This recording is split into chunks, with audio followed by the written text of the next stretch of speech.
একটা কাজ করি, পুতুলটা বিক্রি করে দিই। আঙ্কেল। জি আম্মু, তুমি কি কিছু নিবা? না আঙ্কেল, আমি কিছু নেব না। আপনি কি আমার এই পুতুলটা কিনবেন? আরে আমি এই পুতুল দিয়ে কি করব? আমার তো ঘরে বাচ্চাও নাই, আর আমি এখনো বিয়েও করিনি। এবার বলো আমি এই পুতুল দিয়ে কি করব? তুমি বরং এটা গিয়ে অন্য জায়গায় বিক্রি করো। নেন না আঙ্কেল, আপনি যদি এই পুতুলটা নেন তাহলে আমি আমার মায়ের জন্য ওষুধ কিনতে পারবো। আরে বাবা, আমি তো তোমারে বুঝাইয়া বললাম আমি এই পুতুল দিয়ে কি করব।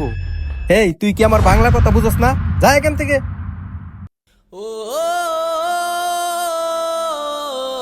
আঙ্কেল, আপনি কি এই পুতুলটা কিনবেন? কি?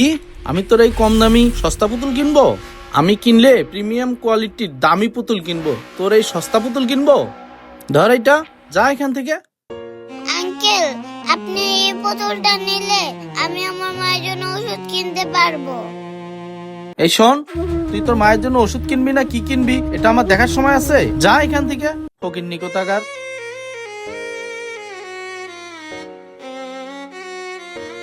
আঙ্কেল, আপনারা আমার এই পুতুলটা কিনবেন? আরে পিচ্ছি, তোর বয়স কত? এই বয়সে পুতুল বেচতে আইছস? না জানি বড় হইলে ঘরে সব জিনিস লয়ে পড়বি বেচনের লাগি। না আঙ্কেল, আমি এই পুতুলটা চুরি করে বিক্রি করতে আনিনি। এই পুতুলটা আমার অনেক শখের পুতুল, তারপরও আমি এই পুতুলটা বিক্রি করতে এনেছি। এই পুতুলটা বিক্রি করে আমি আমার মায়ের জন্য ওষুধ কিনবো। কি? এই পুতুল বিক্রি করে তুই তোর মায়ের লেগে ওষুধ কিনবি? কে? তোর ঘরে কি বড় কোনো মানুষ নাই? আঙ্কেল, আমার বাবা না অনেক আগেই মারা গেছে। আমার ঘরে আমার মা ছাড়া আর কোনো বড় মানুষ নাই, আর আমার সেই মাও না অনেক অসুস্থ। তোর মা অসুস্থ তা নয় বুঝলাম, তোর ঘরে কি ওষুধ কেনার মতো টাকা নাই? ভাই, আমার কি মনে হয় এগুলা ভিক্ষা করা নতুন ধান্দা। ওই শুন, আমরা তোর কোনো পুতুল মুতুল কিনতাম না, যা এখান থেকে ফকিন্নি কোথাকার। আঙ্কেল, আপনি পুতুল নেবেন না ভালো কথা, কিন্তু আমাকে ফকিন্নি বলবেন না। আমার যদি ভিক্ষা চাইতেই হয় তাহলে আমি ওই অপর আল্লাহর কাছে ভিক্ষা চাবো, আল্লাহর কোনো বান্দার কাছে ভিক্ষা চাবো না। আঙ্কেল, আপনি আমার এই পুতুলটা কিনে সাহায্য করলে করেন, না করলে নাই।